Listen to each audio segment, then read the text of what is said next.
Hey guys, welcome back to Chris and Retro. Tonight's video, I was at a meeting tonight that was, I normally, when I'm around meetings where presenters are doing their thing, I have a tendency to drift off. It's just a attention span issue with me, but usually I can hang on if, because I want to give respect to whoever the speaker is, but oftentimes it's very similar stories.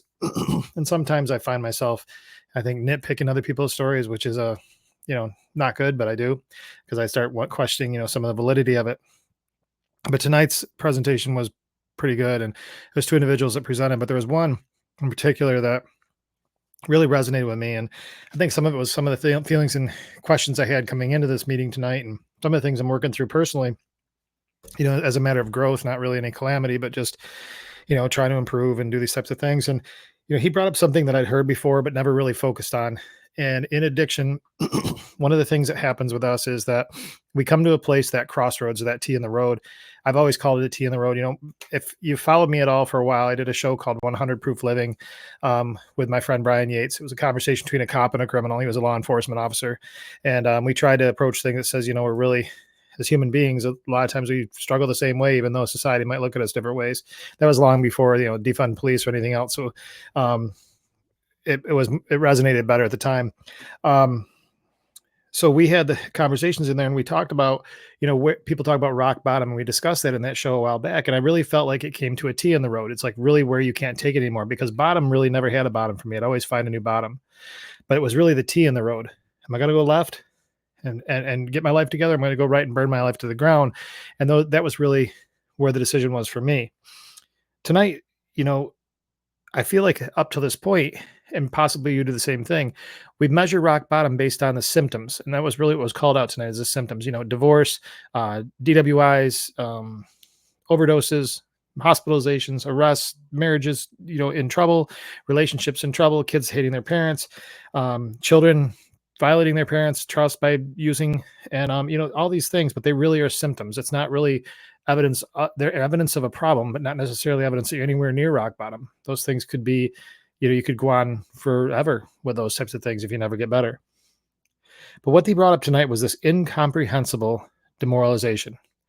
So you get to this point where you just can't wrap your head around it anymore, and you just feel like you're completely demoralized. I can't tell you how many people that I've talked to, or heard from, or even my own thinking, since 2017, that have expressed the notion that they weren't really suicidal. They were more, just didn't care. And I've had that feeling too. My last DWI, and it was a car accident. I didn't want to die. I just didn't care. I didn't care about your life or mine. And so in that place, it made me a dangerous person, because in all ways, I didn't care about your life or mine. So if there was a situation that came up, I really had no regulator at all in me. But it comes to this place of this incomprehensible demoralization. And, how do we rebuild from that? Well, one of it is starting to care about circumstances around you. So as you go through the steps and you go through recovery programs, there's 2 things you're going to have to deal with. You're going to have to deal with making amends with people that you've harmed. And you're also going to have to deal with resentments where you've been harmed, and things that you hold into that really bother you. And excuse me, that really boils down to communication. So as addicts, one of the struggles we have is that we isolate. So, and one of the forms of the way we isolate is to get high or drunk or whatever. And that's a form of isolation, because we don't have to face reality.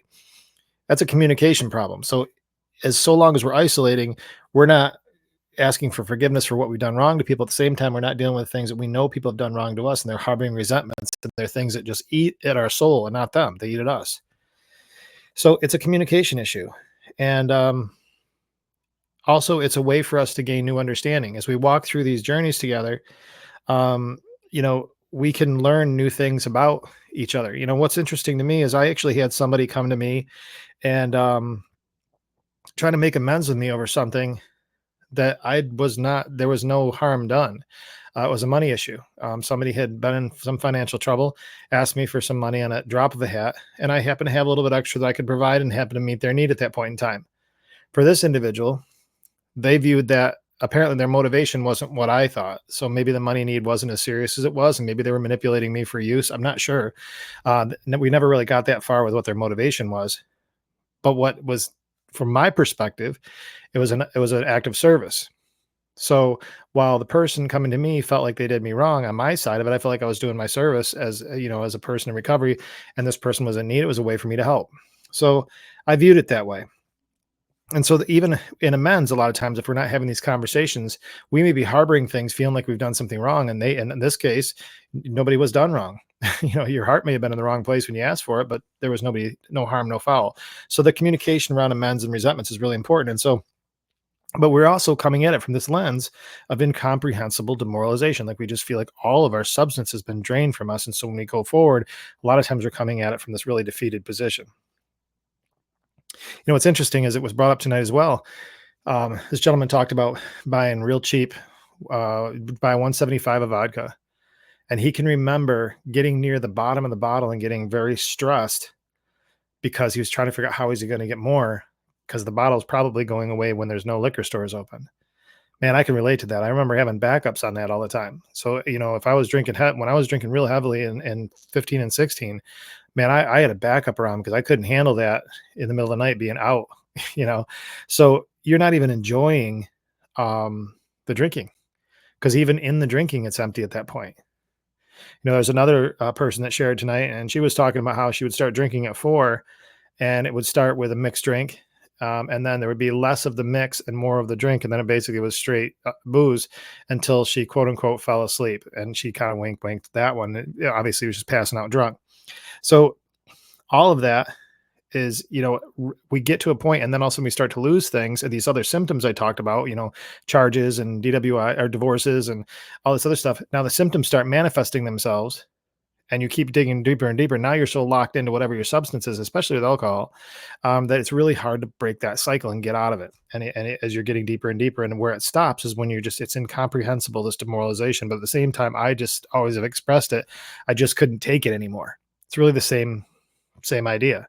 Just one's got a little bit more robust language around it. I learned something about myself as we had this discussion too. And this is really the value of going to these discussion groups and hearing what people have to say, because you do learn about yourself and you find ways to do different things. And I find myself to be a people pleaser. And this person was expressing he was a people pleaser. And I find myself to want to be a people pleaser. At the same time, I don't want you to be around me. So if you mess with me and you really piss me off, I have awful intentions towards people and actions to follow if I had the opportunity. The same thing is that also I genuinely, that same person that has those passionate intentions towards his enemies has the exact same passionate intentions towards the weak and those I need. I look at my own family, the construct of my family and what's close to me in my home. As they're in trouble, I want to run to their aid. I want to be the one that has that opportunity to do that. So how does that coexist? And that was just interesting to hear his view on how he got through it. And it really comes back to recognizing that this is the issue, and also understanding that a lot of the tendencies and behaviors that we had that got us to that point may still be manifesting themselves in certain areas.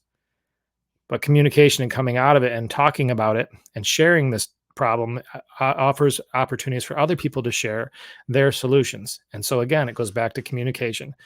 When we're in this incomprehensible demoralization, or what some people might call rock bottom, we can't figure anything out. We just can't take it anymore. In that place, we're doing none of this constructive criticism or communication or looking for fellow travelers. In a video I put on TikTok and I shared the other day. So if you go over there and check it out, I was just talking about, some things that we learned that day and some stuff that we'd gone through. And I forget where I was going with this. I don't remember. Anyway, I'll probably come back to me in a minute here. But in that video, I was discussing, some of the experiences I had. Oh, I know what it was. So relative to connectivity, when I was homeless, it wasn't that I didn't have a place to go. I was just not engaged. I was refusing the help that was there. So people were willing to help. I just would reject it. So my homelessness and a lot of things that I had to face were really my own creation because of my own rejection. And I don't know if it was pride, or if it goes back to that notion, I don't want people around me sometimes. I'm not sure what it was, but in that incomprehensible demoralization, I'm also making terrible decisions that's making it worse.